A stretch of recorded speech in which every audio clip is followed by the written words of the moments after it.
Bueno, buenas noches, compañeros.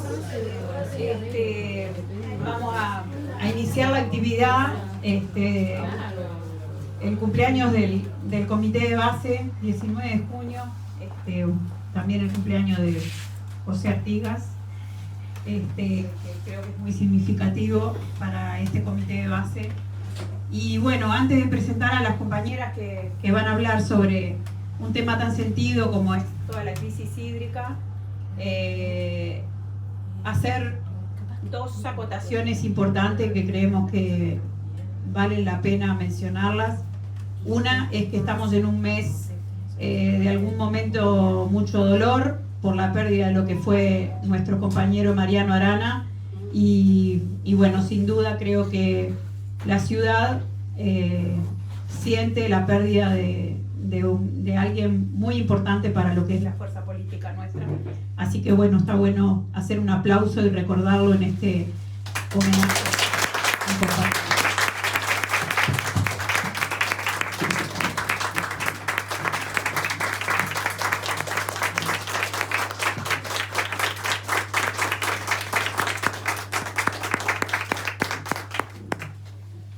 Y el otro tema es un tema muy sentido, que tiene que ver con las excavaciones, que sin duda es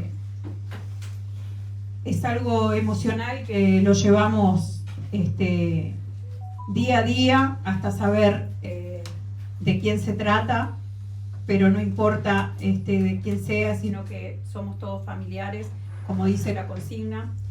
Vivimos momentos muy duros por lo que está haciendo todo el tema de los archivos, y creo que eso nos genera una movilización interna muy grande a cada uno de los compañeros, fundamentalmente a los frente amplistas que hemos transitado momentos dolorosos, y también nos muestra todo lo que debemos de seguir luchando para defender el nunca más terrorismo de Estado.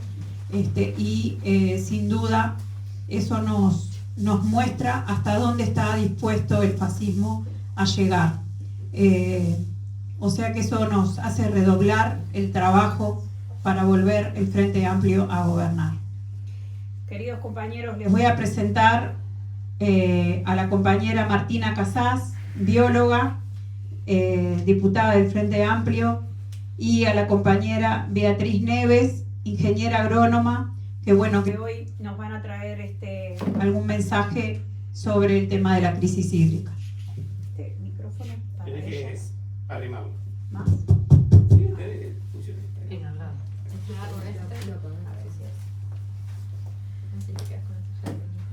Hola, hola. Prendelo. Hola, ¿se escucha? Bueno, acá con Martina pensamos que quizás sea bueno comenzar comentándoles a ustedes cómo se trabajó en lo que es el programa, el tema ambiente, y en particular algunas cosas que tienen que ver con el agua. Contarles, primero que nada, que las unidades temáticas, quizás no todos sepamos, son unidades abiertas para todas y todos los frente amplistas, y en particular la unidad temática ambiente, lo que tuvo en el año pasado como cambio es aumentar el número. Un elemento que no es menor, porque siempre los temas ambientales quedan como tensionados y contrapuestos con otras cuestiones más productivas. Por lo tanto, pensábamos que era súper importante incrementar el número, los integrantes. La otra característica que actualmente tiene la unidad temática es que está compuesta por técnicos, gente que trabaja en UDELAR y en otros ámbitos, pero también productores, gente que está en los sindicatos, gente que trabaja, es decir, legisladores. Martina es una de ellas, por ejemplo, pero también hay legisladoras que integran la Comisión de Ambiente del Senado, por ejemplo, y también legisladores. Y bueno, en realidad lo que se intentó que tuviera una diversidad más amplia de la que hasta ahora había mantenido la unidad temática. El año pasado nos abocamos a trabajar y fue un año de mucho trabajo. Primero que nada, Comisión Nacional de Programa nos envía unos 6 ejes temáticos posibles para desarrollar. Uno de ellos era lo que tenía que ver con un país de capacidades, desarrollo sostenible y solidaridad. Y en ese eje fue que la unidad temática ambiente comienza a trabajar con otras unidades temáticas, como por ejemplo agroindustria, ordenamiento territorial, ciencia y tecnología, entre otras. Aproximadamente 10 unidades, una cosa así, trabajábamos en ese eje vertical. Asimismo, la unidad temática fue desarrollando diferentes actividades para retroalimentar nuestro trabajo, ¿no? Alguno de los temas fue, por ejemplo, cambio climático. Ocurrió la COP27 el año pasado y se invitó a Martina, por ejemplo, a que nos contara cómo había sido esa instancia. También hicimos algunas actividades que tenían que ver con la bandera, el lema que lleva adelante la unidad temática ambiente, que es transición ecológica justa, para explicar qué quiere decir o cómo lo entendemos ese concepto en la unidad temática y cómo intentamos de alguna forma plasmarlo en el programa.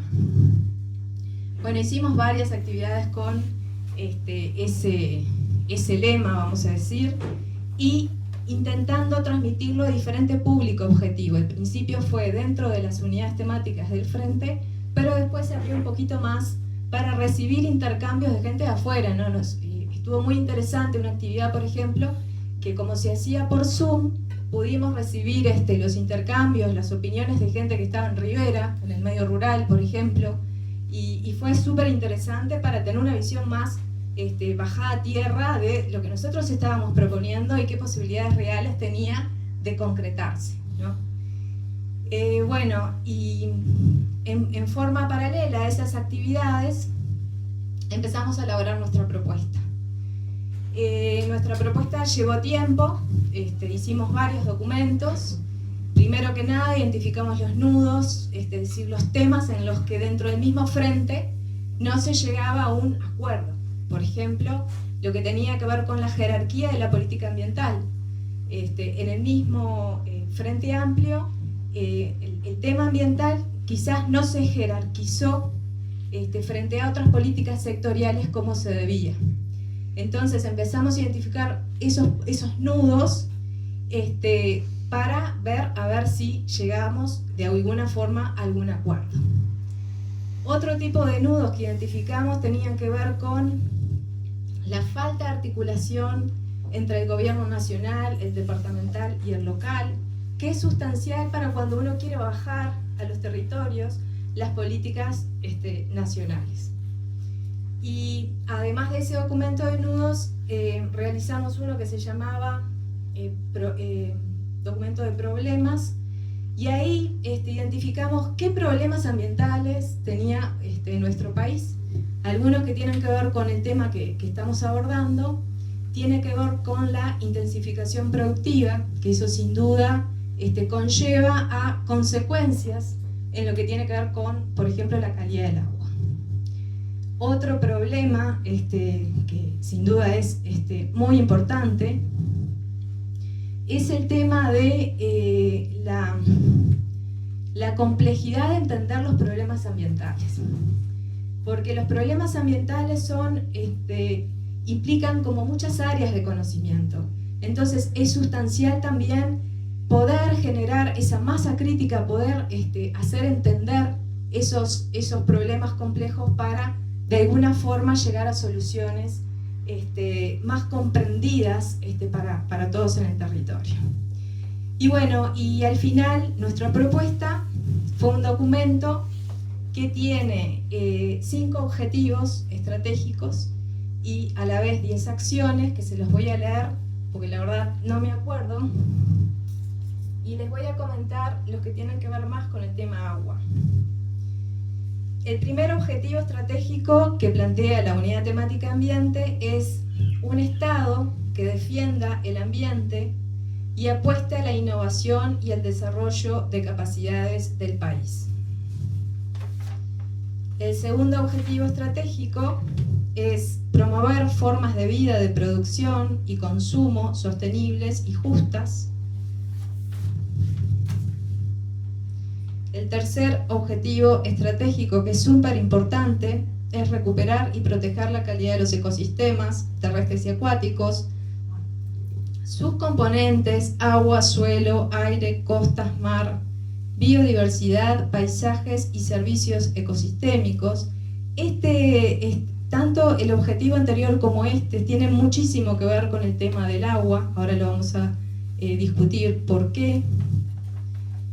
Y después los últimos dos objetivos estratégicos es jerarquizar la adaptación al cambio climático sin descuidar acciones de mitigación que sean relevantes, y por último promover y fortalecer la participación de calidad de sectores y organizaciones de la sociedad civil en todas las escalas de actuación territorial. Como ustedes pueden apreciar por esos objetivos que les leí, se pueden dar cuenta que son objetivos muy generales, donde específicamente el agua no está, sino que es parte de esos objetivos. Entonces, decirles a ustedes que el programa, tal como ustedes lo van a recibir, va a tener ese orden, ¿no? Esos 6, capaz que menos ejes verticales, ¿no? El primero va a tener que ver con ese país de capacidades, desarrollo sostenible y solidaridad. Ustedes van a ver ahí que está incluido lo que es el tema de la transición ecológica justa, y van a ver que estas cosas que les leí, esos objetivos, van a atravesar el contenido de ese primer tema. Después, al final, en los anexos van a ver este documento que les leí, que está desarrollado, tiene 10 páginas, ¿no? Yo ahora les leí solamente los subtítulos, y explicarles que el tema del agua es un tema que no se puede pensar solo específicamente por lo que es el elemento agua. ¿Por qué? Porque con el tema de la calidad, también está el tema de la cantidad, ¿no? Pero por ejemplo, con el tema de la calidad tiene que ver mucho el uso del suelo en las cuencas hidrográficas a la vez del uso del agua, es decir, todos los aprovechamientos que ocurren en las cuencas hidrográficas tienen obviamente que ver con esa cantidad disponible, ¿no? Entonces, cuando nosotros planteamos como objetivo promover sistemas de producción más sostenibles, de alguna forma estamos tratando de decir que tenemos que cambiar de alguna forma este sistema productivo que hoy tenemos en nuestro país. Este sistema productivo que en realidad se caracteriza por un uso muy intensivo de insumos, que tiene dos problemas. El primero, que muchos de esos insumos, al no utilizarse eficientemente, terminan en los diferentes compartimentos, ¿no? En el suelo, vamos a decir, en el agua. Pero el otro problema también tiene que ver con la dependencia. Cuando uno utiliza muchos insumos para generar mayor productividad, a la vez también genera mucha dependencia. Entonces, nuestra propuesta, en clave de transición ecológica justa, es tratar de reducir esas dependencias y de alguna forma hacer un uso más eficiente y distinto de lo que es los sistemas productivos. Por otro lado, el otro objetivo que les nombré es sustancial, porque habla de la conservación, pero a la vez la recuperación de los ecosistemas. Y cuando hablamos de recuperación, hablamos de los elementos de los ecosistemas. Por eso es sustancial, en clave de tratar de revertir los problemas que hoy tenemos en calidad, trabajar en lo que es la recuperación de la calidad del agua. Esto en concreto son los dos objetivos que veo más asociados a la problemática agua, y justamente como todo esto nosotros lo entregamos el 15 de marzo a Comisión Nacional de Programa, y después de esto estalló la crisis hídrica, vamos a decir, nos dimos cuenta que era sustancial bajar estas líneas más generales a lo que sería un plan más específico. Entonces la unidad temática ahora lo que está haciendo es tratando de identificar elementos que sean más urgentes, si el día de mañana ya somos gobierno y tenemos que empezar a actuar en clave de transición ecológica justa, qué cosas inmediatamente haríamos. Para lo que es, por ejemplo, usos de suelo que tienen que ver con forestación, lo tenemos mucho más claro y lo teníamos, esas cosas más propuestas en el programa. Pero para agua, identificamos que no fue así, entonces vamos a hacer una actividad que seguramente se abra en junio, para bajar un poco más a tierra, específicamente acciones que tengan que ver con el tema de recuperar calidad y tratar de ser más eficientes en el uso del agua, planificar mucho más por unidad de cuenca, planificar los usos. Es muy importante eso de planificar los usos cuando las cuencas tienen por destino el agua potable. Ustedes saben que hay lugares en el mundo donde los sistemas de agua potable que definen esas cuencas, cuya fuente va a ser ese uso de agua potable, se definen de reserva. Entonces ahí está muy restringido los usos que se pueden dar a esa cuenca, justamente para que esa calidad de agua no se vea alterada, y a la vez es mucho más eficiente. ¿Por qué? Porque los tratamientos que son necesarios para potabilizar esa agua son menores y en realidad se llega a una calidad superior de por ejemplo, lo que nos está pasando ahora con el agua del Río de la Plata, ¿no? Así que bueno, yo me quedaría por acá. Creo que eso es un pantallazo de lo que hicimos, en lo que estamos. Y bueno, si después hay una consulta, lo dejamos para el final. Sí.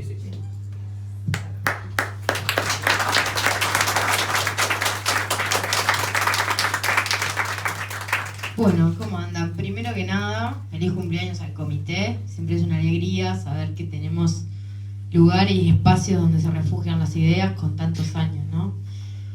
Por otro lado, decirle feliz día del abuelo y la abuela a todas y todos los que sean abuelas y abuelos. Es una alegría tenerles acá en el comité, incluso en el día que podrían estar haciendo otra cosa, pero bueno, ya supongo que ya vienen a sus nietos. Bueno, nada, les voy a contar un poco, yo voy a ir mezclando lo técnico con lo político, porque así vivimos con esas dicotomías. Les voy a hacer un paneo general y les pido que me detengan siempre que no entiendan algo, porque prefiero que de acá se vayan con argumentos, con ideas y con cosas para reflexionar, más que con un montón de cosas que no entendieron, ¿está? Así que voy a tratar de ser clara. También puedo ser muy larguera, así que cualquier cosa me cortan. Beatriz me puede ayudar con todo lo técnico además, así que vamos a ir por ese camino.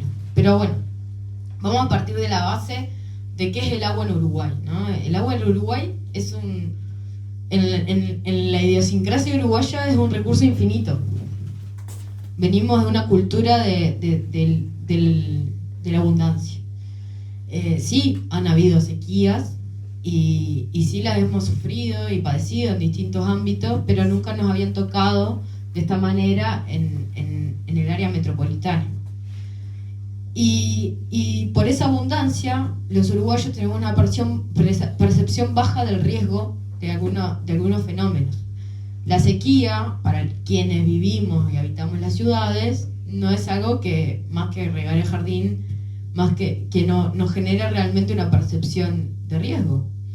Y gran parte de la población uruguaya se vive en ciudades, y la mayoría de nuestra infraestructura está asociada a las ciudades, y sobre todo el área metropolitana y las costas de Colonia hasta Rocha.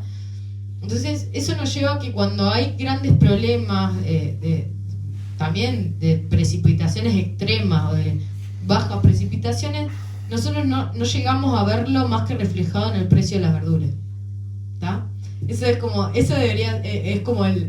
la máxima expresión que tenemos cuando hay sequía o cuando hay inundaciones. Cuando hay inundaciones, como hay mucha pérdida de la producción, suben los precios, y cuando hay sequía, como hay poca producción, suben los precios. Pero eso es como lo vivimos las personas que habitamos el área metropolitana. Entonces eso también es importante, pues cómo influye esa percepción de toda la vida que tenemos una abundancia de agua, y que está mal esa percepción. ¿Por qué? Porque, como decía Beatriz, cuando hablamos de calidad y cantidad, tiene mucho que ver. Porque a veces tenemos abundancia de recursos, hay mucha cantidad, pero la calidad a veces no es buena, y eso está asociado también a los usos del suelo.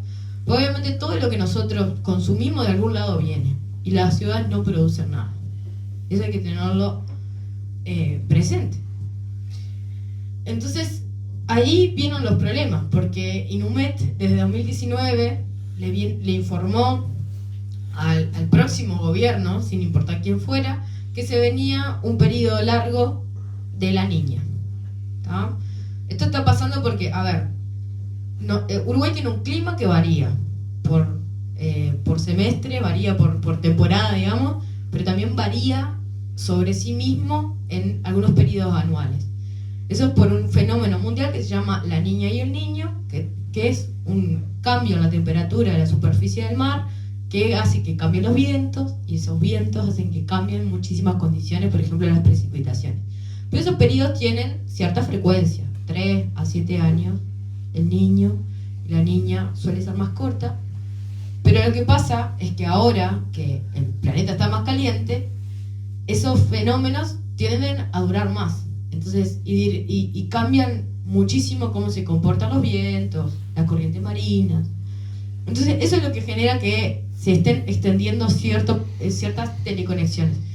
El niño y la niña es como la más popular, pero hay muchísimas más cosas que varían, y también que varían en periodos de 20 años, de 50 años, que ahí es donde las personas que estudian ciencias ambientales y el clima conocen muchísimo. Entonces es verdad que hay mucha gente que quiere negar el cambio climático porque hay una variabilidad natural, pero que la frecuencia y la intensidad de las precipitaciones o la falta de agua aumente tiene que ver con el cambio climático. Entonces, bueno, ¿cómo actuamos ante este cambio de clima? ¿Cómo lo manejamos? Porque nosotros no podemos hacer llover o no podemos parar la lluvia. Son dos cosas que no podemos hacer. Pero tenemos que tener un comportamiento hacia eso. Y Uruguay ha ido trabajando desde hace muchos años, incluso de antes de haber firmado el Acuerdo de París, que es donde todos los países de las Naciones Unidas se adhieren o no adhieren al Acuerdo de París para mitigar los efectos del cambio climático a través de minimizar las emisiones de gases de efecto invernadero. Uruguay ya venía trabajando en muchas cosas de mitigación. Por ejemplo, en el 2010 cambiamos toda nuestra matriz energética. En vez de quemar combustible, tenemos energías renovables.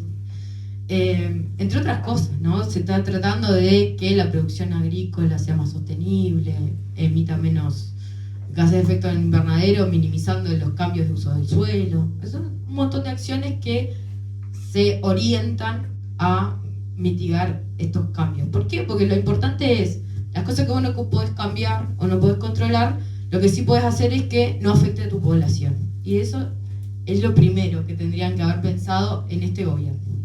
¿Qué pasa? La percepción del riesgo, como les decía, tanto nosotros como quienes gobiernan a veces es baja. Porque no es lo mismo la percepción de riesgo de si yo te digo, mira, julio va a ser mega lluvioso y hay 15 días donde van a llover por arriba de 300 milímetros, que vos agarrás y a las personas que ya tenés medida donde se inunda, le avisás, los reubicás. ¿Qué con la sequía? Porque la sequía es como una cosa que es como que aprieta pero no ahorca hasta que ahorca, ¿no? Es como una cosa que uno puede ir postergando la decisión política todo lo que quiera porque no sabe cuánto va a durar. Pero en realidad existe un montón de evidencia que decía que esto iba a durar mucho. Entonces tendrían que haber tomado capaz que medidas para que esto nos afectara menos. Y eso es del punto de partida que tiene el Frente Amplio ante esta emergencia. No se la decíamos a nadie, hay pocas cosas que uno puede hacer, pero muchas tienen que ver cómo protegemos a la población de los efectos negativos de una sequía. En 2020 se tomaron medidas, 2020, 2021, 2022, se toman medidas para decretar las emergencias agroclimáticas. Entonces, se reconoce que hay un problema, se reconoce que existen riesgos, o sea, pero la percepción de riesgo está sobre los medios de producción y no sobre las personas. O sea, entonces, toman decisiones sí, teniendo un montón de herramientas que podrían haber utilizado, yo les contaba, bueno, Uruguay se viene preparando desde hace años para este tipo de cosas. Existe el Sistema Nacional de Respuesta al Cambio Climático, que es que mide estas cosas, que tiene distintos planes de acción, tiene el plan de acción de costas, tiene el plan de acción de ciudades, el plan de acción del agro, que son planes donde se toman distintas medidas para mitigar y adaptar al país al cambio climático. Y después tenés el Sistema Nacional de Emergencia, que es muy común que activemos el Sistema Nacional de Emergencia ante inundaciones o incendios, porque bueno, son cosas que son como muy, muy rápidas, muy explosivas, como que donde uno no le queda otra que tomar una decisión política. Pero conociendo cómo funciona la lógica de este gobierno, postergaron tomar una decisión política, porque es antipática. Las pocas decisiones políticas que ellos podían haber tomado son antipáticas, y es verdad, es primero limitar ciertos usos del agua para ciertos tipos de uso, y después decirle a las personas que también consuman menos agua. ¿Cuándo se podría haber tomado esa decisión? Bueno, la última vez que, incluso en esta sequía y todo, la última vez que Paso Severino estuvo llena fue en octubre. Y después, si vos mirás con fotitos satelitales, todo desde ese momento en adelante, los embalses de Canelón Chico, el Arroyo del Soldado, Paso Severino, todos han ido decreciendo. En febrero ya se empezó a notar en el proceso de potabilización de agua. En Paso Severino se toman muestras de agua para ver en qué condiciones está, y ahí se empieza, en base a esas condiciones es que uno regula diariamente cuánto cloro le va a poner, qué sales le va a poner, y eso va regulando. El proceso de potabilización es una cuestión, es casi así, a medida, día por día, es diario. ¿Por qué? Porque depende mucho, porque como el agua no es una cuestión estable, y que depende mucho de las condiciones de los ríos. Los ríos no son solo agua, son agua y materia orgánica, que proviene de, por ejemplo, la erosión de los suelos agrícolas, o de los cambios, no sé, yo qué sé, si aumenta mucho el caudal del río, tiene mucho menos materia orgánica disuelta, o sea, la materia orgánica está más disuelta, o si empieza a disminuir el caudal del río, se concentra mucho más la materia orgánica, entonces va a tener que utilizar mucho más productos químicos para potabilizar el agua. Entonces, esas son cosas que van variando y que se van midiendo. Entonces, en febrero, el laboratorio de OCE de aguas corrientes ya empezaba a notar un aumento en ciertos parámetros, desde la turbidez, o sea, quiere decir que hay más materia orgánica y pasa menos la luz. Y bueno, ¿y por qué el agua se empezó a notar salina? Esto es algo que ustedes capaz que piensan que ya estamos tomando agua del Río de la Plata, pero en ningún momento se ha tomado agua directamente del Río de la Plata, y esto es importante de saber. ¿Qué pasa cuando empiezan a bajar los caudales de todos los ríos? El Río de la Plata hace como una intrusión sobre el río Santa Lucía. Y hay que entender un poco también cómo funciona el Río de la Plata. Nosotros decimos que el Río de la Plata no es un río, es un estuario. ¿Por qué? Porque mezcla agua dulce con agua salada. El agua dulce del Río de la Plata proviene del río Paraná y del río Uruguay. Y el agua salada proviene del Océano Atlántico. ¿Qué pasa cuando hay sequía? Cuando está el efecto de la Niña, no hay sequía solamente en Uruguay, es en toda la cuenca del Plata: Argentina, Brasil, Paraguay y Uruguay. Entonces el río Paraná, el río Uruguay se ven disminuidos, porque no llueve tampoco arriba en esas cuencas, entonces cae menos agua dulce sobre el Río de la Plata.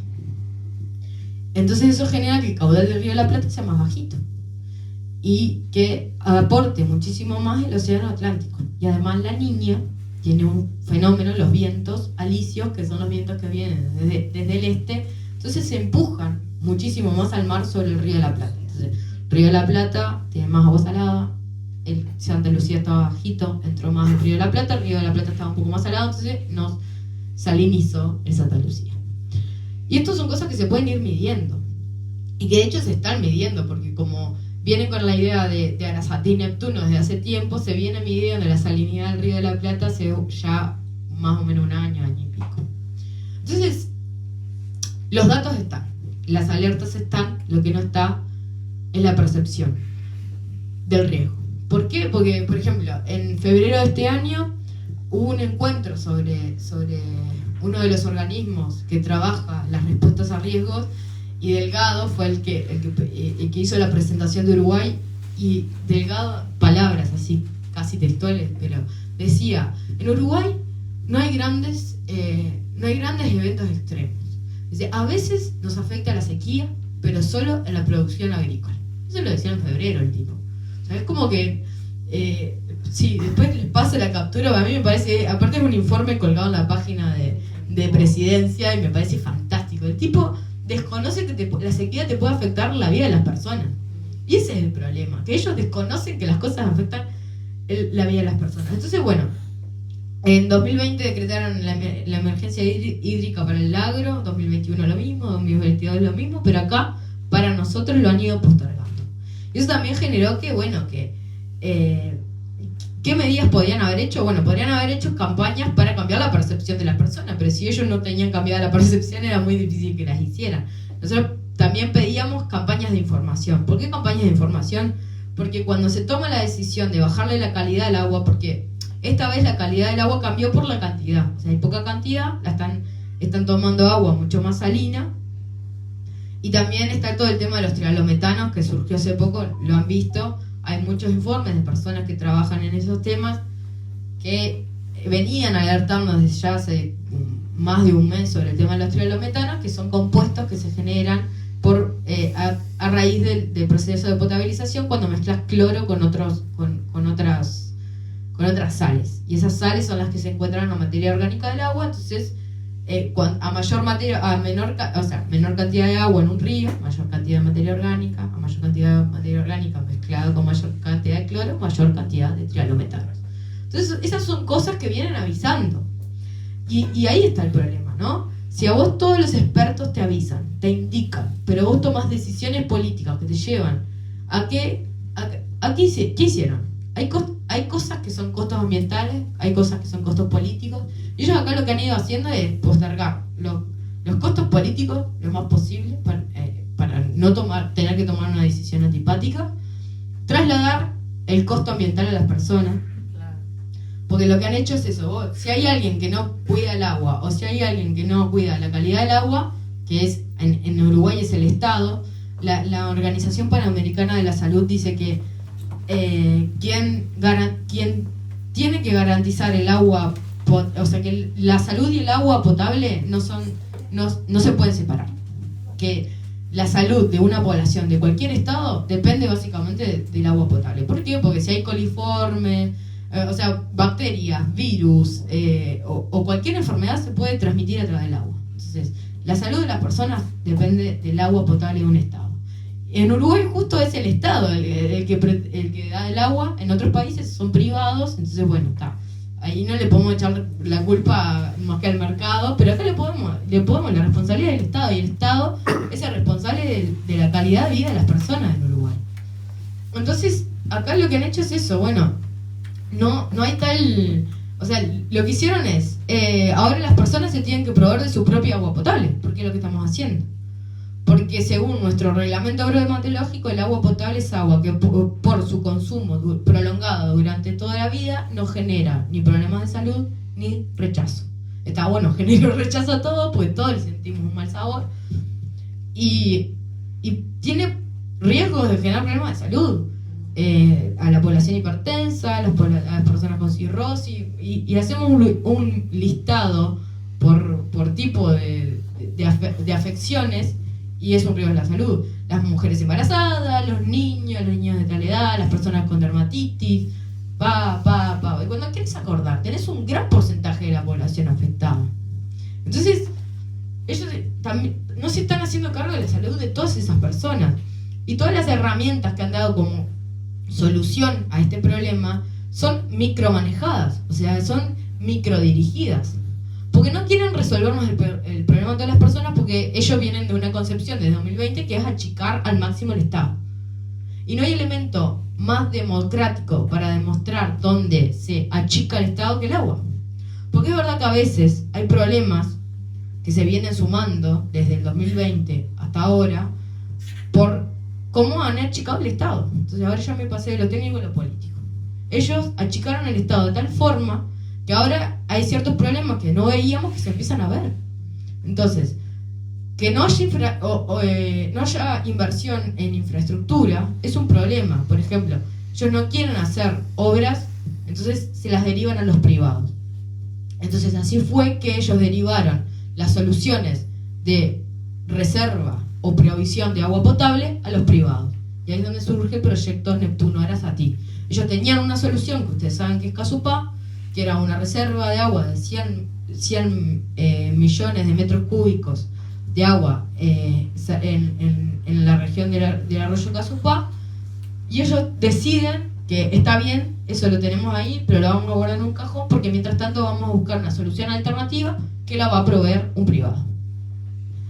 Entonces, postergan una solución, un proyecto que tenía un montón de información generada, que había sido muy estudiado, que tenía hasta una fuente de financiamiento, que se había incluso hecho la expropiación del padrón donde se iba a poner el obrador. O sea, estaba a nada de empezar. Que tenía las autorizaciones ambientales.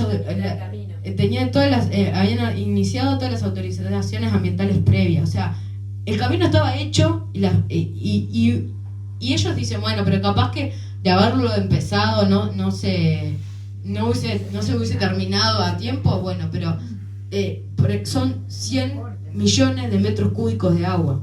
Imagínense que se hubiese generado una parte de Casupá, así como hicieron el intercambiador de Solís, o así como movilizaron toda la maquinaria para hacer Velastiki, así como movilizaron toda la maquinaria para hacer el puente de la Barra de nuevo.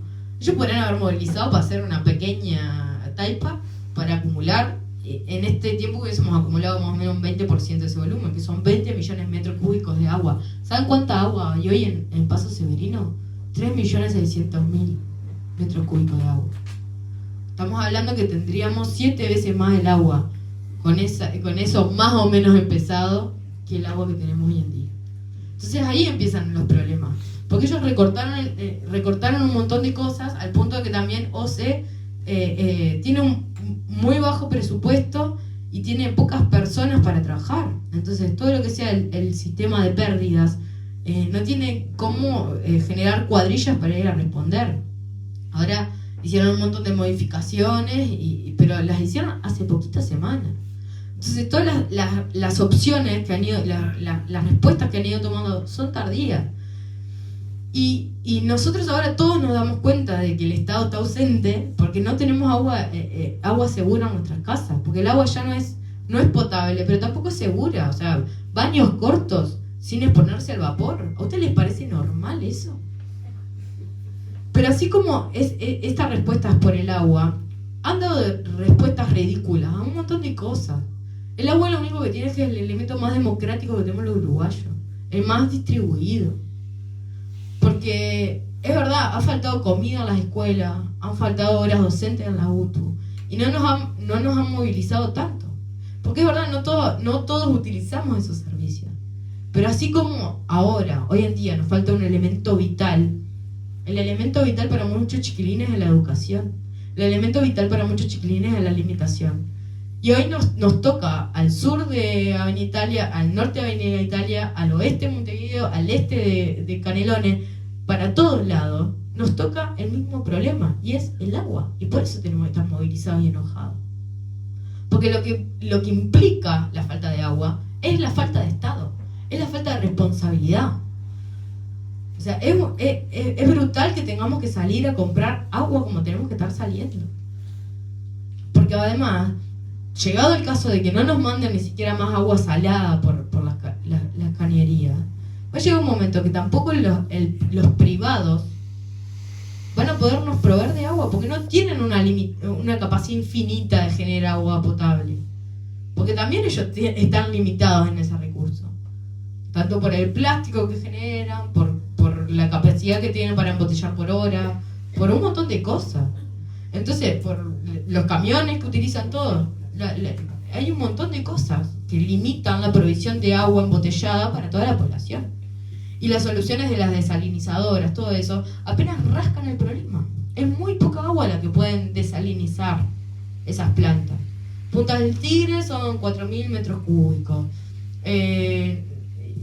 No sé, tenés la de la UTU, que todavía no va a llegar, capaz que llega en 2 semanas, son 200 metros cúbicos. Y así va sumando, y en realidad no llegás ni siquiera a proveerle a 1 millón de personas agua potable. Todos necesitamos 2 litros de agua por día para tomar. ¿Qué pasa con la cocina? Entonces, es un montón. Lo que han hecho también, y es algo que hacen, es dejar que el mercado regule las soluciones. Porque no, o sea, entonces el mercado responde, pero llega un momento que el mercado tampoco puede responder, porque ya sabemos que es un sistema fracasado. Pero bueno, pero lo que está pasando acá es que ellos no se hacen cargo de nada. Nosotros tenemos todo el costo en nuestro bolsillo, en nuestro cuerpo, porque cargar bidones, compañeras y compañeros, no es tarea fácil, ¿no? Y entonces, y ellos no van a responder. Y tampoco, y no quieren admitir el costo político, porque si vos prestás atención a sus votantes, ellos te dicen que no se podía hacer nada porque es una sequía y punto. ¿Me vas a decir que no se podía hacer nada? No se podía, por ejemplo, nos siguen cobrando OCE como si nos estuvieran dando agua potable. El recibo de OCE dice agua potable. Me están cobrando por un servicio que no me están dando. Y no me lo van a exonerar. En 2018 y en 2019, cuando OCE tuvo problemas de calidad de agua en el área metropolitana, fue particularmente en Ciudad de la Costa, se le exoneró la tarifa a todas las personas que vivían en el área afectada.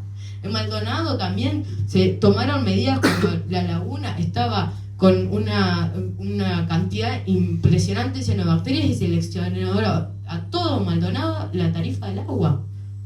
Porque no te están proveyendo. No te están proveyendo de lo que te tienen que proveer. Que aparte está en la Constitución, no es un capricho. Y ahora dicen, no, Uruguay lo que pasa que es una locura haber querido tener agua potable. No es una locura, es un derecho. Y si lo pusimos en la Constitución, es un derecho y me lo tenés que garantizar. Y si no, bueno, hacete cargo, pero hacete cargo con tiempo. Porque ahora ni siquiera van a responder porque no tienen por qué responder, porque ya es tan tarde que no hay respuestas. Hay poquitas medidas económicas que pueden hacer. El resto, a su suerte. A ver si llueve, como le dijo la calle Pou al nene. Hay que esperar que llueva. Y es seguir negando el problema, porque la lluvia no va a llegar. Junio va a ser más seco que mayo y julio no sabemos cómo va a ser. Entonces, son los años más crueles en cuestión de lluvia. Entonces te están diciendo rezar a ver si llueve. Para mí es brutal. Pero bueno, es la suma de la negligencia, es la suma de achicar el Estado, es la suma de abandonar a las personas a su suerte y que lo regule el mercado. Es eso. Y eso no puede volver a pasar. Porque ellos tienen que perder. Después de esto tienen que perder. No es que nosotros vamos a ganar, es que ellos tienen que perder, porque no puede ser que en un elemento tan esencial y tan democrático como el agua hayan fracasado. Yo no pensaba nunca en mi vida sufrir una crisis así. O capaz que de acá a 30 años, como dicen los científicos, porque otro problema que tenemos es que los científicos siempre hablamos del cambio climático como una cosa futuro, y la cuestión con el futuro es que nadie te avisa cuando llega. Ya llegó, está acá, estamos viviendo los problemas del cambio climático. Y para eso nadie te prepara. Pero Uruguay tenía la estructura para hacerlo. Y estábamos orgullosos de eso, porque si hoy no tenemos problemas con la luz, es porque Uruguay no depende solamente de la matriz hidroeléctrica. Entonces, compañero, esto no puede volver a pasar y nos tenemos que seguir preparando para lo peor. Sobre todo por mi generación. Porque nosotros vamos a vivir esto con cada vez más frecuencia y con cada vez más intensidad. Entonces, nos tenemos que preparar para no tener nunca más un gobierno realista. Eso es lo que nos tenemos que preparar. No para el cambio climático.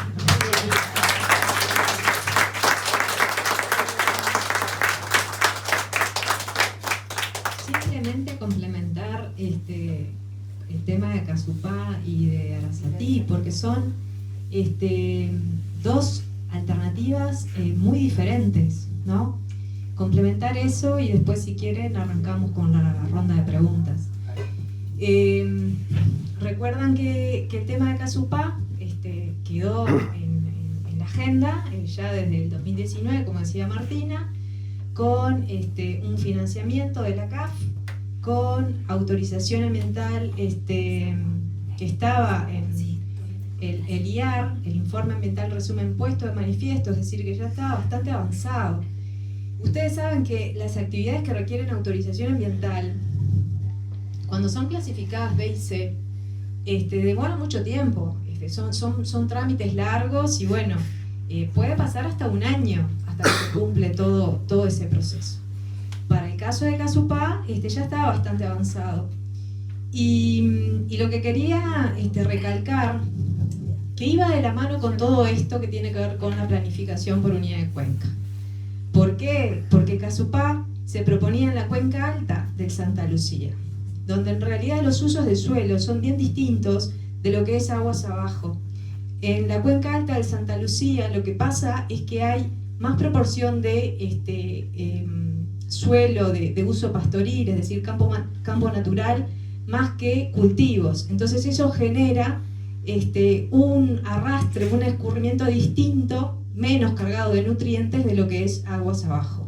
Por lo tanto, es de esperar que en la planificación que uno hace a nivel de cuenca hidrográfica, la calidad de agua ahí iba a ser mejor que si se planteara cualquier alternativa aguas abajo. Otra cosa sustancial, que al estar en una cuenca que está toda dentro de nuestro territorio, con soberanía total, íbamos a poder seguir insistiendo en medidas que ayudaran a restaurar esa mala calidad que venimos teniendo ya hace varios años, ¿no? Distinto es a una cuenca transfronteriza como es la del Plata, donde se plantea Arasatí, donde ahí es imposible gestionar nada porque no depende de lo que nosotros vayamos a hacer, sino que es una cuenca que la integran 5 países. Así que imagínense si es posible incidir o no en esa calidad de agua. Es imposible. Y además, otros elementos que tenemos que tener en cuenta, que Martina acá los mencionó, son cosas que se dijeron en Comisión de Ambiente, en varias instancias, que los niveles de salinidad en el punto donde está previsto la toma en Arasatí es bastante alto. Es decir, por lo menos pasaba 88 días, creo que los últimos valores. Y es por eso que el proyecto prevé al final de tantas idas y vueltas hacer un almacenamiento, por lo menos con esa capacidad de días, es decir, tomar agua dulce y almacenarla ahí, y mientras no se pueda utilizar porque los niveles de salinidad en el punto de la toma sean altos, se usa ese almacenamiento. Pero podría pasar que transcurriera más de ese tiempo por todos estos eventos que estamos viviendo, ¿no? Más que nada cuando sea el evento Niña, que hay mayor ingreso de agua salina en ese punto, podría llegar a pasar que ese almacenaje no diera para cubrir con agua dulce una cierta cantidad de días. Entonces ahí lo que no se sabe es qué va a pasar, ¿no? Si la planta va a dejar de funcionar, y lo que tampoco sabemos es si OCE de todas formas va a tener que pagar, ¿no?, diariamente igual por el arreglo que hagan justamente con el privado, ¿no? Y por último, un elemento no menor es que de todas formas, a diferencia de Casupá, que desde el punto de vista de demanda, por lo menos proyectada al 2045, satisface bastante bien por un poquito, no logra llegar al máximo, pero mucho mejor los números que si comparamos con Arasatí, que en realidad no llega a cubrir la demanda prevista al 2045 en lo que es agua potable. Es un 30% acá de lo que me dice Martina, de que cubre esa demanda. Y un tema no menor, que no lo digo, yo siempre lo menciono porque a mí me preocupa bastante, es el tema de la calidad de agua que se va a obtener de Arasatí. Porque hay un tema ahí de cianobacterias, es un tema de... Lo pusieron varios académicos en Facultad de Ciencias, y otros lugares, Descubre creo que también, es un lugar donde hay mucha concentración de cianobacterias que se dan en ciertos momentos del año, pero además no sabemos ni lo que hay ahí. Ustedes saben que los estándares de calidad, nosotros tenemos un estándar de calidad bastante exigente, ¿no? Que es la norma UNIT 833 del 2008. Si ustedes ven la norma, van a ver que tiene muchos parámetros. Tiene parámetros químicos, físicos, biológicos. Después tiene parámetros de los principios activos de herbicidas y algunos otros agroquímicos. Pero sepan que hay cosas que no están en esos estándares de calidad. Por ejemplo, hay un agroquímico que se utiliza bastante que ni siquiera está en el decreto de calidad de aguas, lo que tiene que ver solamente con calidad de agua, no con calidad de agua potable. Y ese tipo de cosas puede pasar, es decir, puede pasar que hayan elementos nuevos de los que no estén incluidos en los requisitos de agua potable, por venir de agua que tiene tantos usos, ¿no? De ahí escurre de todo. Y también podría pasar que el tratamiento de esa agua sea mucho más costoso y de alguna forma o se transfiera la tarifa que haya que pagar o se baje el estándar de calidad para poder cumplir. Y no sería la primera vez que eso pasa, porque en otros países hay plantas potabilizadoras, sin embargo, el producto final no cumple como nos está pasando ahora. En todos sus parámetros no cumple con todo lo que pide la norma de calidad. Así que bueno, un poco por ahí dejamos planteada, si quieren, alguna pregunta. Y bueno, quedamos a las órdenes.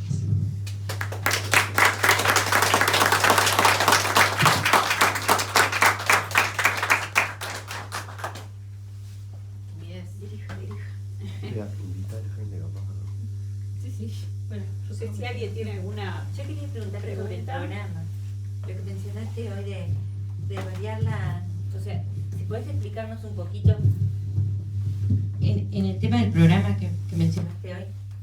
Que si nos podés explicar un poquito cómo podemos modificar la actividad económica, porque yo no entiendo muy bien, o sea, me parece que es un sueño poder modificar toda la actividad agropecuaria para poder cuidar el agua, porque es una fuerza muy grande que hay del otro lado. Digo, la ARU, todas las que se te van a poner en contra cuando trates de poner algún tipo de presión económica ahí. No sé, ¿qué dice qué proponen para el programa del Frente para llevarlo al ámbito legislativo para poder empezar a hacer eso? Hola, ¿se escucha Sí. ahora con este? Bueno, a ver, una pregunta muy específica, la tuya. Ustedes van a ver en el programa que van a ver líneas muy generales, ¿no? Entonces, en esas líneas generales ya se está esbozando cuál es la propuesta.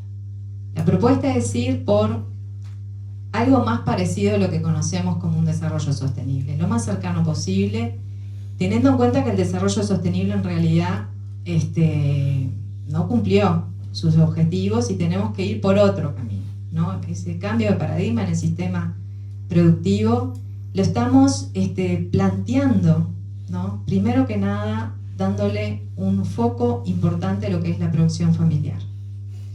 Como decía Martina, lo que pasa en el campo, nosotros acá, bueno, yo soy ingeniera agrónoma y conozco un poco más de cerca la problemática que tienen los productores, ¿no? Pero si nosotros miramos lo que pasó en los últimos años en el país, nos vamos a dar cuenta que se vendió más o menos la mitad de la superficie del país y una mínima parte de esa superficie la volvieron a comprar uruguayos, ¿no? Hay una parte muy importante que la compran extranjeros, brasileros, argentinos y después sociedades anónimas que no sabemos ni quiénes son. Estos productores familiares son los más afectados por estos cimbronazos de lo que es la producción a cielo abierto. Acá seguramente hay gente que está vinculada con gente de afuera y sabe que vamos a decir, cada seca que se viene y ahí es el espaldarazo del productor con lo que va a afrontar, ¿no? Que muchas veces, si se le viene más de una seca seguida, bueno, es decir, no va a poder comprar fardos, no va a poder comprar reservas. En este caso se murieron animales, lo han visto por los informativos. Entonces es muy difícil lo que ellos tienen que afrontar, porque obviamente tienen muy poco margen comparados con las empresas más grandes para poder afrontar las dificultades. Y que se nos vayan productores familiares del campo tiene una consecuencia de soberanía de los recursos naturales directamente. Entonces, y tienen una lógica de producción distinta, ¿no? que tiene que ver con las vocaciones productivas de lo que son las grandes empresas, ¿no? Entonces, entendemos fundamental arrancar por eso, posicionar a lo que es la producción familiar y ver cómo de alguna forma se ayuda a que no desaparezcan a pesar de todas las problemáticas y las diferentes dificultades que puedan surgir. Obviamente, los sistemas más vinculados con la agroecología serían los que, en el sentido de utilizar menos insumos, generar una producción más que tenga menos impacto, vamos a decir, con el ambiente, sería ideal, pero no todos los productores pueden ir exactamente por ese camino. Entonces, hay que reconocer el punto de partida, de dónde parten esos productores, cómo se los puede ayudar de alguna forma para que generen un impacto menor en el sistema productivo y en su entorno, y ver qué pasa con los otros tipos de sistemas de producción, ¿no? Obviamente el control efectivo tiene que ser muy importante, el tema de el costo del agua hay que ponerlo más sobre la mesa, el tema del canon, que estuvo planteado en el Código de Aguas y después se retoma en la Política Nacional de Aguas, pero nunca se arregló, nunca se reglamentó. ¿Cómo hacemos ese pago por el agua? ¿Todos por igual? Y además, no por seguir plantando tanta cantidad de montes. A eso voy. Si en Europa crecen en 10 años, acá en 5, pero eso chupa mucha agua. A eso voy. Los eucaliptos. Los eucaliptos. Una de las cosas, una de las cosas que nosotros proponemos también son muchas cosas, pero todo va, también tenés que ver el tema de palo y zanahoria, ¿no? A ver cómo vos de alguna forma incentivás que esas políticas que querés dirigir a tu territorio, teniendo en cuenta el país que vos querés, porque no es, bueno, así, vamos a traer a vamos a traer al otro, ¿no? Grandes inversiones. No, primero hay que sentarse a pensar qué país queremos. Y entonces después, en función de eso, ver cómo cuadra todo el resto, ¿no? Lo que la señora decía del tema de la producción forestal.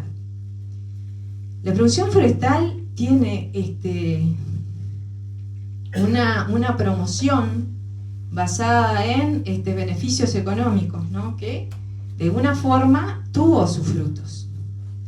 Sin embargo, nunca se hizo una evaluación ambiental estratégica de la promoción de esa política en el territorio, ¿no? Es decir, por un lado se pensó los beneficios económicos en tema de aumentar la producción de madera para celulosa, básicamente, que es lo que está pasando hoy, y no se avisoró los otros efectos negativos que iba a tener en el territorio. Por ejemplo, que íbamos a perder gran parte de superficie de campo natural que tiene un rol ecosistémico fundamental en el ambiente, ¿no?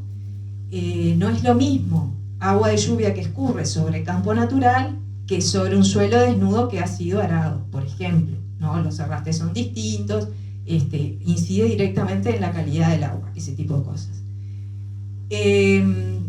Por ejemplo, los impactos que iba a tener en el tema de los productores ganaderos, ¿no? Que les es muy difícil hoy por hoy conseguir tierra para arrendar para ellos mismos, para llevar a su ganado. Es decir, ellos están en este momento siendo como sustituidos en su actividad porque no encuentran área para poder desarrollarse en lo que ellos venían haciendo. Y Y por otro lado tiene también, obviamente, efectos directos en lo que son los componentes del ciclo hidrológico del agua. No es que lo diga yo, sino que hay estudios publicados. Silveira, por ejemplo, del INFI, de Facultad de Ingeniería, tiene algunos artículos y donde dice que a partir de determinada superficie forestada por unidad de cuenca, ahí lo que pasa, creo que es más de 25%, hay una reducción en el escurrimiento. Porque los árboles que se plantan con destino a celulosa se plantan muy juntitos, son densidades muy altas. Entonces lo que ocurre, ofician como paraguas, ¿no? Entonces mucha de esa lluvia que cae nunca llega al suelo, queda en el follaje y después se evapora directamente.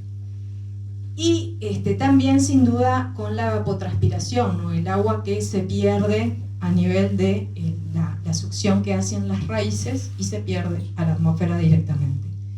Entonces sin duda afecta directamente el ciclo hidrológico a nivel local. Y sin duda es una de las propuestas que nosotros estamos poniendo en esa segunda fase que estamos haciendo ahora, ¿no? Ahora estamos justamente planificando una actividad donde vamos a poner sobre la mesa, bueno, si fuéramos frente hoy, ¿qué acciones urgentes tendríamos que considerar? Una de esas acciones urgentes tiene que ver con la forestación y tiene que ver con retomar un límite para la expansión forestal a nivel territorial. Quizás retomar ese 10% que estuvo una vez en ese proyecto de ley que se aprobó y se vetó, pero lo que queda claro que si eso se mantiene libre, puede de alguna forma seguir teniendo efectos importantes, y cuando hay efectos acumulativos, como pasa con este tipo de actividad, se ven como más incrementados. ¿Puedo agregar un par de cositas? Uruguay cuenta con muchas herramientas. Por eso decía Beatriz de que la fiscalización sea efectiva. Nosotros tenemos los planes de manejo de uso de suelo, donde los productores tienen que decir qué van a producir, cómo lo van a producir, cuánto fertilizante van a utilizar, ¿no? Nosotros hay un montón de actividades y lo que ha pasado es que la frontera agrícola ha avanzado sobre el campo natural, ha avanzado más en realidad la frontera agrícola del monocultivo de soja, trigo, lo que sea, que la colza, ¿verdad? Sí, la colza. La colza se utiliza para hacer biocombustibles. Se intensificó el uso de suelo a través de encontrar cultivos de contraciclo para la soja. Trigo, anda un poco mal. Bueno, y lo que tiene es que nosotros, ahora existe la tecnología para fiscalizar mejor el uso de satélites. Vos tenés un montón de herramientas que vos podés incluso calcular según cuánta radiación hubo y cuánta agua cayó, cuánto van a producir. O sea, tenemos un montón de cosas que tenemos que empezar a implementar. O sea, la fiscalización tiene que ser real y efectiva. O sea, los planes de manejo de uso de suelo se dejaron de controlar en los últimos años. Así que también como la cantidad de químicos que se aplican en esos lugares. Por la libertad responsable es el criterio que se utiliza ahora para la aplicación de productos de los agroquímicos. Entonces, son cosas que nosotros tenemos que también, tenemos el ordenamiento territorial como herramienta, que es uno de los... Este tipo de gobierno que está hoy en día utiliza el mercado como herramienta para ordenar el territorio, porque en realidad para planificar el uso del territorio, en vez de planificarlo en base de evidencia científica, por ejemplo, nosotros queríamos planificar el territorio en base de cuencas. ¿Por qué? Porque es la unidad ecológica lógica que tenemos para ordenar el territorio, porque es la que te marca la capacidad de carga del ambiente sobre tu crecimiento. Entonces, esas son cosas que... Y bueno, obviamente que hay un montón de cosas que nosotros es muy difícil que transformemos, pero yo creo que el mundo está teniendo una percepción diferente sobre cómo funcionan estas cosas y está reconociendo que hay cosas que no se pueden hacer como se vienen haciendo. El concepto de transición ecológica justa es un concepto raro, ¿no? Es como medio de qué significa, ¿no? Ecológico lo podemos sacar todos más o menos, bueno, que es amigable con el ambiente, que tiene en cuenta sus propiedades, ¿no? Pero la transición, ¿qué es transición? ¿no? Es como una discusión semántica, ¿no? Transición es venir de un sistema que está demostrando que no es sostenible hacia uno más sostenible. Y ahí la discusión que tenemos que dar nosotros es ¿qué gradualidad le damos a esa transición? ¿Qué velocidad necesitamos? Y la última palabra, justa. ¿Por qué justa? Es justa porque los efectos del impacto ambiental no se reparten igual en la sociedad. Los capitales extranjeros que producen soja no perciben ninguno de los efectos en el ambiente que ellos están produciendo. Arauco, una de las empresas forestales que está en Chile, que está en Uruguay, utiliza criterios ecológicos diferentes para producir madera en Finlandia que en Uruguay y en Chile. Entonces son cosas que nosotros tenemos, no es justo, y lo sabemos. ¿Cómo repartimos en el territorio, cómo repartimos en la sociedad los efectos de esas cosas es importante también. Entonces, transición ecológica justa en el programa puede sonar pomposo, pero tiene bases ideológicas muy fuertes. O sea, la transición la tenemos que discutir en el sentido de qué velocidad tenemos.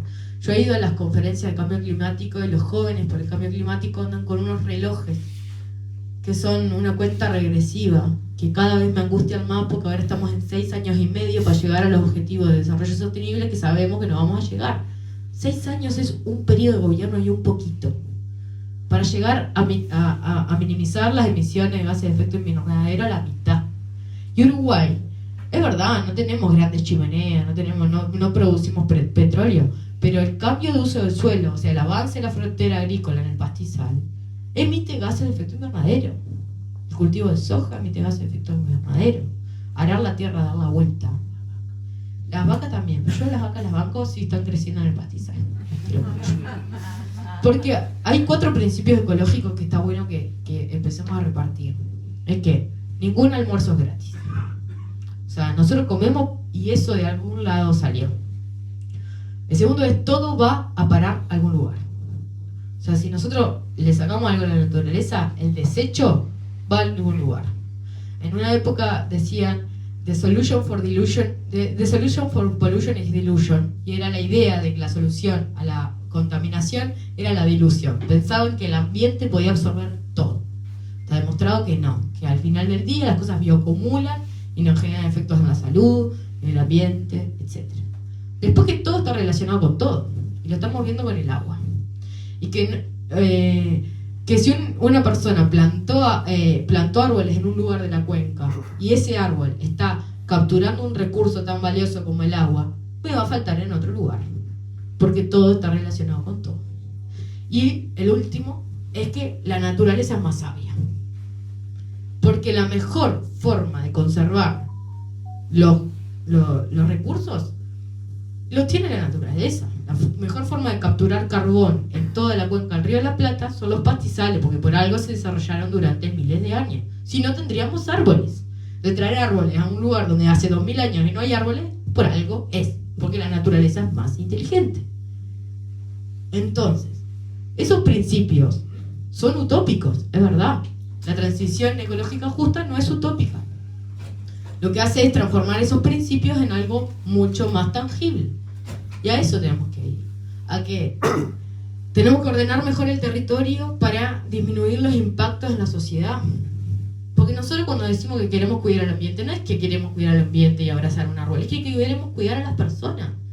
Porque ya vemos como si afectamos al ambiente, afectamos a las personas.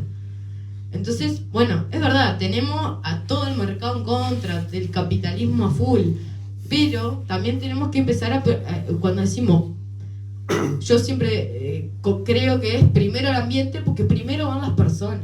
Y eso es el Frente Amplio, el programa que tiene que tener. Primero las personas y después vemos cómo arreglamos. Por eso también hoy debería ser primero el agua y después vemos cómo arreglamos. Primero las personas y después vemos cómo arreglamos. Porque al final terminamos afectando un montón de cosas por no cuidar las cosas. Uruguay, el próximo paso que tiene que dar en esa transición ecológica justa es ver sus prioridades. El primero es las personas y al lado de las personas está el ambiente. Entonces, cuando ordenemos el territorio y veamos cuáles son las cosas que tenemos que hacer, ahí es decir, bueno, esta cuenca no da para más, esta cuenca no da para más, acá se pueden seguir desarrollando estas actividades, acá estas actividades tienen que parar un poquito, esto está para conservar, esto está para producir, esto está para producir con estas restricciones, y esa es la tarea que tenemos en el próximo gobierno, que son cosas que ya nos habíamos planteado, pero siempre hay otras urgencias, ¿tá? El tema es que esto nos apremia, los relojes están corriendo, y eso es lo que estamos viendo. No, nada, simplemente mira, yo como votante del Frente, simplemente te quiero compartir una experiencia personal que yo tuve en facultad, en Ciencias Económicas. Yo tuve la tutoría de una tesis, que justamente fue en el periodo en que se estaban instalando las plantas de celulosa. Estaba todo ese proyecto en marcha. Todavía no estaba UPM funcionando. Nosotros teníamos un acuerdo en la cátedra en la que estábamos con Carlos Guiera, que fue el primer director de UPP en la administración de Tabar Vázquez, y tuvimos un acuerdo con el Ministerio de Agricultura, con OPIPA, y entonces hicieron muchos trabajos de investigación en temas que eran de interés del Ministerio. Uno de ellos fue justamente el de las plantas de celulosa. Y en ese trabajo que hicieron los estudiantes, se plantearon todas esas problemáticas que estamos hablando ahora. El problema de la cuenca, del efecto sobre el agua. Y tuvimos como representante del ministerio, porque así era el arreglo que habíamos hecho con OPIPA, había un referente que era del ministerio, era Andrés Beterreche. Y Andrés Beterreche, que es del MPP, y no es por partidismo, pero Andrés Beterreche se puso muy enojado con el análisis, se enojó mucho con el análisis cuando se alertaba sobre el efecto que iba a tener eso sobre la cuenca y sobre los pozos y todo lo demás. Digo porque eso en realidad ya está, pero de ahora en más yo creo que el Frente Amplio tiene que tener una postura crítica sobre esos temas. Digo, hay una corresponsabilidad en lo que hoy estamos pasando. Lo que no quiere decir que todo lo que ustedes plantean del problema de mercado, eso sí que existe, y que son visiones muy diferentes del gobierno que tenemos ahora, del gobierno o de la postura del Frente Amplio. Los temas como evaluación ambiental estratégica son claves, y el Ministerio de Ambiente no ha tenido durante mucho tiempo un sistema de evaluación ambiental estratégica serio. La Unión Europea mandaba acá la basura, como Finlandia se instalaba acá, o también las plantas que quisieron instalar desde España, después de haber cubrido la tierra allá y los caudales de agua. Me refiero a una situación que en esta interna yo creo que lo puedo comentar. Si es real, y si de ahora en más seguimos funcionando de la misma manera. La red de agroecología le sacaron ya la certificación, la dejaron en las manos del ministerio. Hoy por hoy no hay garantía de lo que te pueda vender como orgánico. El Ministerio de Agricultura es orgánico realmente. Nada más. Bien, una cosa, con respecto a las diferentes tensiones, cuando uno plantea fortalecer políticas de ambiente, lo tenemos clarísimo en la unidad temática ambiente. Por eso yo una de las primeras cosas que dije es: acá vamos a tener que hacer más, porque si no nos van a pegar palo y vamos a salir maltrechos. Primera estrategia que hicimos fue aumentar el grupo, cosa que si hubiera que recibir palo por lo menos estuviera distribuido bien. Tenemos claro que y es el primer objetivo, por eso me puse los lentes para leer. El primer objetivo que plantea la unidad temática ambiente es un Estado que defienda el ambiente, porque tenemos muy presente que, como decía al principio, esos nudos de no ponerse de acuerdo dentro del mismo frente, estuvieron ahí el tema del ambiente, qué importancia, dónde quedaba ubicado, si al final ya cuando estuvieron resueltas todas las cosas más urgentes, o si en realidad acá se va a tomar como parte de la solución del problema, porque tenemos claro que vamos a tener muchos problemas al 2025, empresas del Estado muy empobrecidas, con un tema de lo que es su solidez financiera más débil, seguramente por todos estos emprendimientos público-privados que van a haber, ¿no? Un Estado que no estuvo presente, entonces vamos a recibir un Estado muy débil en muchas cosas, y vamos a recibir también indicadores de pobreza infantil. No sé si ustedes escucharon ahora unos indicadores que asustan en 2 barrios de periferia de Montevideo, con 40% de inseguridad alimentaria en adolescentes. Entonces, si seguimos pensando que el ambiente lo tenemos que dejar al final y resolver primero estas cosas que son esenciales, ahí es donde tenemos que cambiar el chip, porque el ambiente tiene que ser parte de la solución, ¿sí?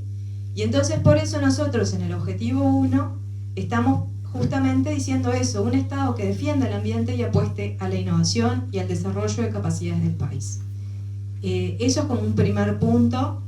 Y bueno, y sí, me parece que es importante hacer un intercambio, una autocrítica constructiva, ¿no? Siempre en ese camino vamos. Y un poco también para complementar lo que vos preguntabas, ¿no? Creo que tratamos de darte más elementos cómo hacer posible, de lo dicho a lo hecho, esa transición ecológica justa, que puede sonar rembombante.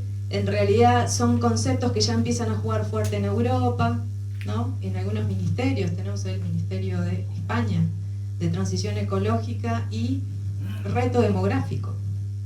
Ellos tienen otro problema, que es el tema de una estructura demográfica similar a la nuestra, con bastante envejecimiento, pero mucha fuerza de inmigración, ¿no?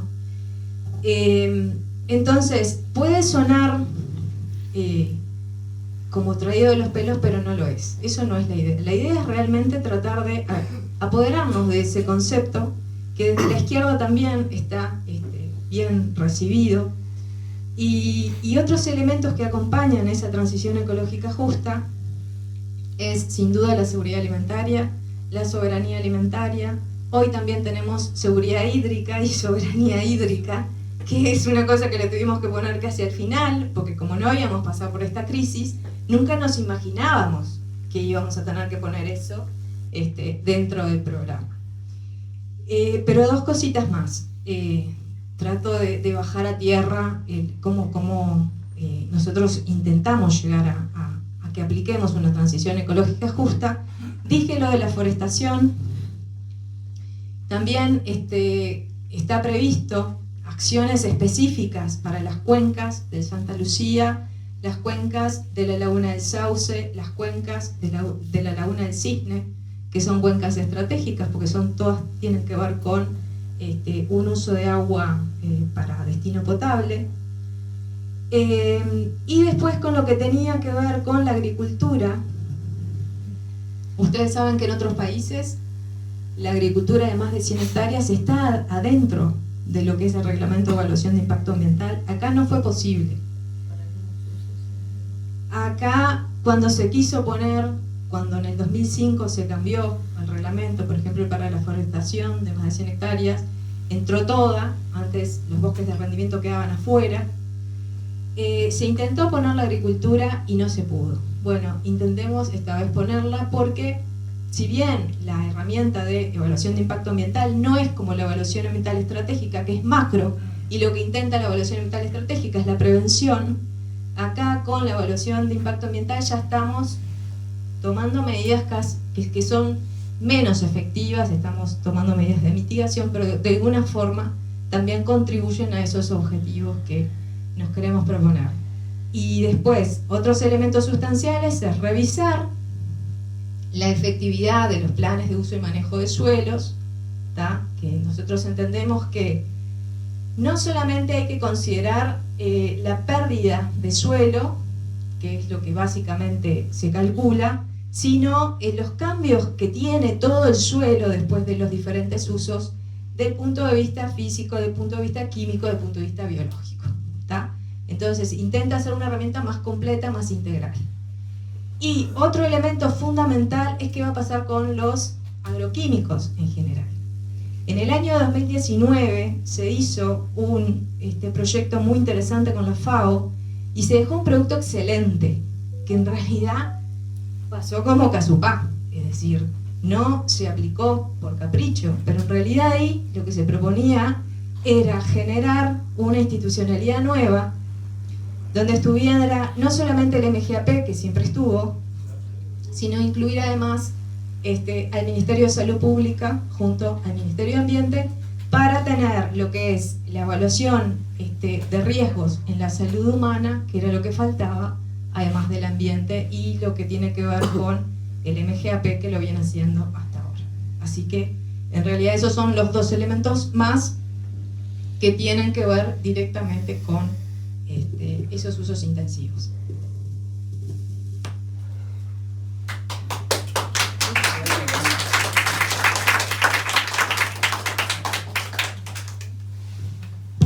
Hola. No, yo tengo dos preguntas cortitas específicas sobre el tema del Arasatí. Sé que no es la especialidad puntual de ustedes, pero seguro que están más empapadas en datos, manejan más datos. Desde el izquierdo, una de las cuestiones de las cosas que se están cuestionando sobre este proyecto es, por un lado, la financiación, y por otro lado, el tema de si hay una inconstitucionalidad, digamos, está planteado que puede estar de alguna forma entrando en contradicción con la Constitución y los artículos que aprobamos en octubre de 2004. Entonces, un poco que nos den herramientas para nosotros salir a hablar con los vecinos con respecto a esos dos puntos que no se mencionaron.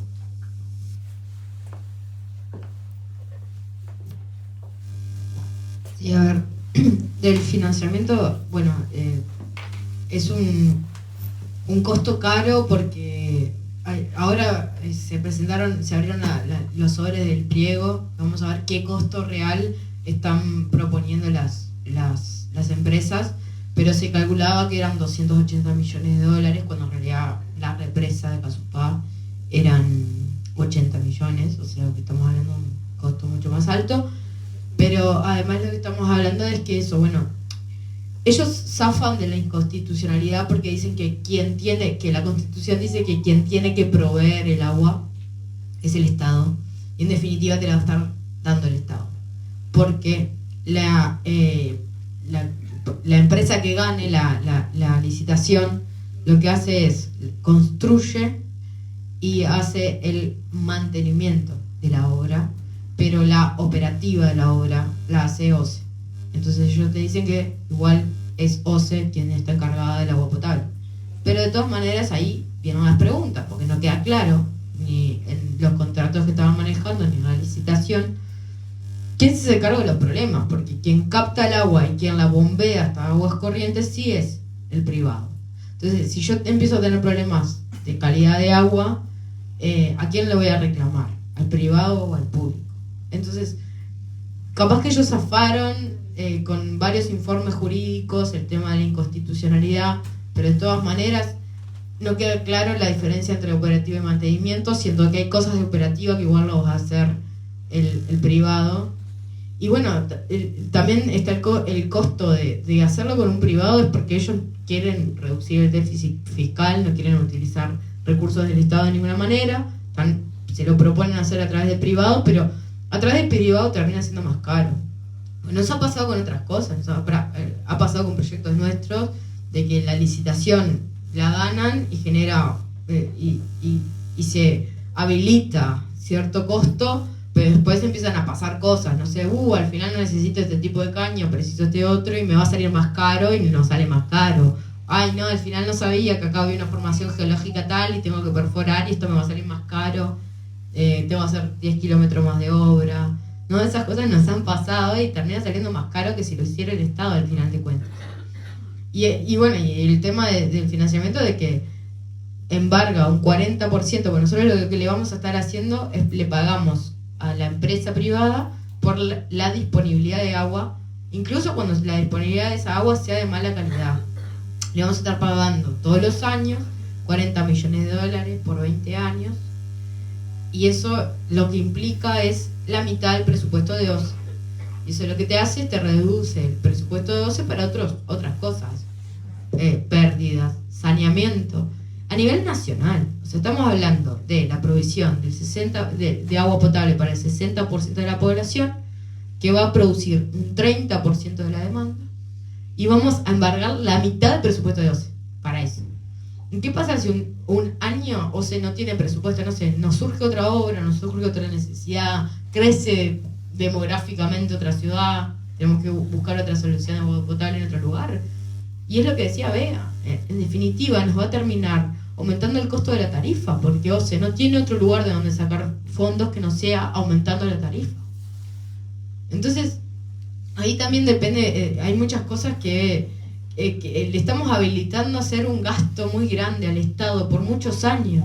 O sea, yo no admito que se apruebe Neptuno, porque no sabemos qué consecuencia puede llegar a tener de acá a 20, 30 años. Es de un egoísmo generacional aprobar este proyecto. Porque dicen que va a ser el agua que nos va a proveer al futuro, pero es agua que sabemos que no va a estar en condiciones, como decía Beatriz. O sea, está en una zona donde cada vez que haya un evento similar a este va a ser agua salada. Entonces, el problema de Neptuno es todo eso, cómo se financia. La constitucionalidad puede, viste cómo son los abogados, no es que estoy hablando mal de los abogados, pero estoy hablando mal de los abogados, cada uno interpreta lo que quiere. Entonces, pueden zafar de esa interpretación, porque zafaron, pero en realidad lo que no vamos a zafar es que nos salga carísimo a nosotros. Capaz que ahora no vemos el efecto económico de esto, pero en 10, 20 años lo vamos a sufrir. Entonces es de un egoísmo generacional, es de que pasan y dejan un agujero. Y capaz que el agujero no lo percibís ahora, pero nosotros en algún momento lo vamos a percibir. Entonces, tiene muchos problemas Neptuno, tiene muchísimos más problemas de los que nos están diciendo. La operativa, el mantenimiento, el costo, la calidad del agua que nos va a dar. Estás perdiendo soberanía sobre el agua acá. Y perdés un poco de soberanía sobre el agua, sí. Igual es eso, es el 30% del agua, no es que, o sea, el agua potable para el área metropolitana, el resto nos lo va a seguir dando Paso Severino. Pero esto nos está saliendo muy caro, muy, muy caro. ¿Qué pasa con una nueva comisión que iba a tratar el tema nuevamente de Casupá? ¿Saben algo ustedes? Yo sentí por ahí que una nueva comisión iba a tratar el tema de Casupá. De nuevo. Se lo iba a rever. Casupá en realidad se declaró de interés departamental por la Junta de Florida. Eso creo que fue el año pasado. A nivel de Frente Amplio, podemos decir, porque estuvimos convocadas el jueves pasado. ¿Se escucha? Está. A nivel de Frente Amplio se están revisando estos temas, pero bueno, cuando ya haya una definición se comunicará.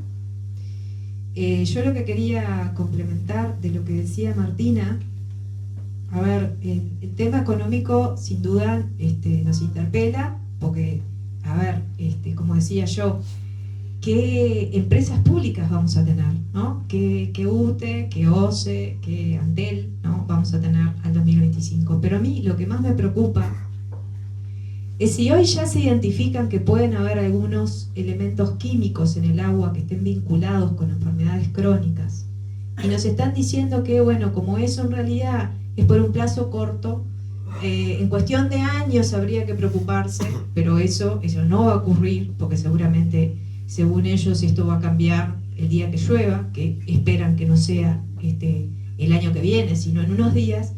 Pero llevemos esa situación a la SATI, ¿no?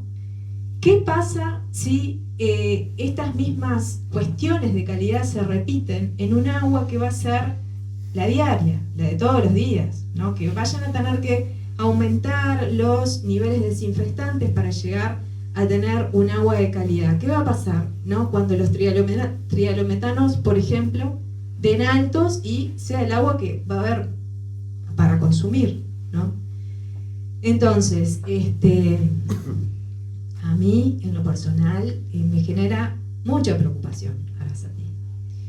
Y lo que tú planteabas, en realidad tuvieron cambios. El proyecto Arasatí que hoy está sobre la mesa era distinto al del año pasado, por ejemplo, donde habían algunos elementos que, según los abogados constitucionalistas, que son los que revisan la Constitución, podían identificar como que era más claro que había una inconstitucionalidad. Por eso se cambió. Por eso la parte de mantenimiento quedó en lo que es la empresa privada, y la operativa quedó en OCE. Porque si no, ahí seguramente era más claro el tema de la inconstitucionalidad. Y por eso, por todas las dudas que este proyecto recibió, y particularmente el año pasado, hubieron 4 recursos que se interpusieron. Uno, la Intendencia de Montevideo; otro, la gente de la FOSE; otro, el director del Frente de OCE, Ortuño; y un cuarto, que es un grupo, los tucutucus más que nada, que es un grupo de locales a nivel de lo que es el lugar donde se va a poner la toma, con asesoramiento de lo que es UDELAR, ¿no? Con la parte de apoyo jurídico y legal. También interpusieron un recurso, y el tema de la inconstitucionalidad en ese momento estaba sobre la mesa. Nosotros, yo la verdad, tendría que rever bien qué es específicamente lo que hoy se plantea en el proyecto, ¿tá? Porque hay cosas que todavía no sabemos.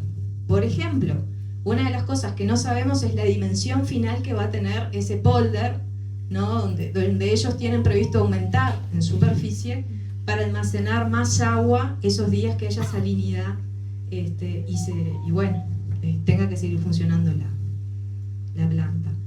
Y hay otras cosas que no se saben, que bueno, supongo que en estos días y en la interpelación que también se va a realizar, se van a obtener datos más reales, ¿no? Yo creo que también ha tenido una evolución por las distintas respuestas que también el Frente ha dado con el llamado Comisión General, ¿no? por este proyecto al Ministro de Ambiente el año pasado. Y son mecanismos que también existe a nivel de Parlamento, donde de alguna forma se exigen cosas, se expresan cuáles son las demandas, y en algunas cosas se mejora y en otras cosas por ahora eso sigue en marcha. Sobre Casupá, no sé, o sea, el proyecto sigue. O sea, ellos lo que han hecho a la CAF, que es el financiador, le han pedido que se prorrogue un año más, todas las veces que ha podido, el crédito, la vía de financiamiento, o sea, para poder usarla, porque tanto el ministro de Ambiente anterior como el ministro de Ambiente actual, como distintos, el presidente OCE también, han dicho que Casupá se tiene que hacer. Ellos admiten que se tiene que hacer, porque tiene una capacidad de reserva de agua que ellos admiten que es una solución a futuro. Porque bueno, esto es verdad que no es normal, es anormal tener este periodo de sequía. En Uruguay en general tenemos la capacidad de tener mayor abundancia de agua y capturar mayor agua. Pero entonces ellos asumen que se tiene que hacer de todas formas, y eso es algo que está abierto a que lo sigan evaluando. Ya que está todo ya muy implementado, y si se ve que puede ser bueno, metamos el pie en eso, ¿no? También. Lo que tiene además es eso, es una represa, no requiere de mantenimiento de personas.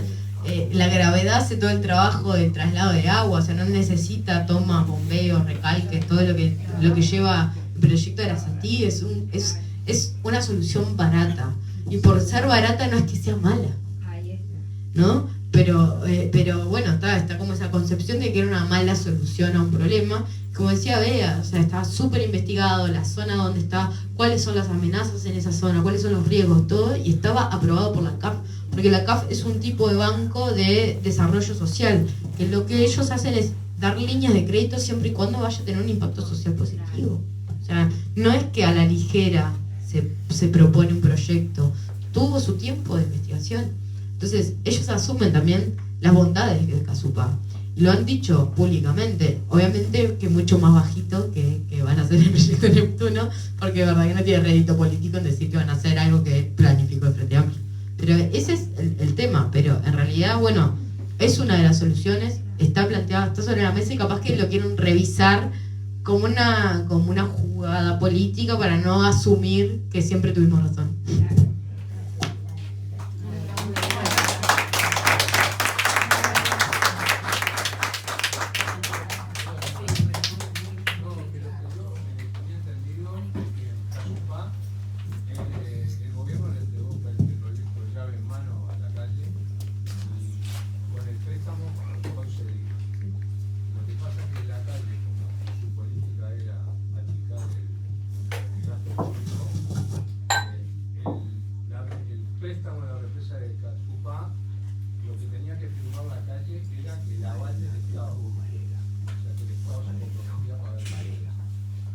Lamentablemente ya figuraba como un aumento de presupuesto, que era contrario a lo que pretendían. Ellos buscan eso, que es lo que hacen en todos lados, ¿no? Para que no gaste el Estado, se lo dan a un amigo privado. Cada vez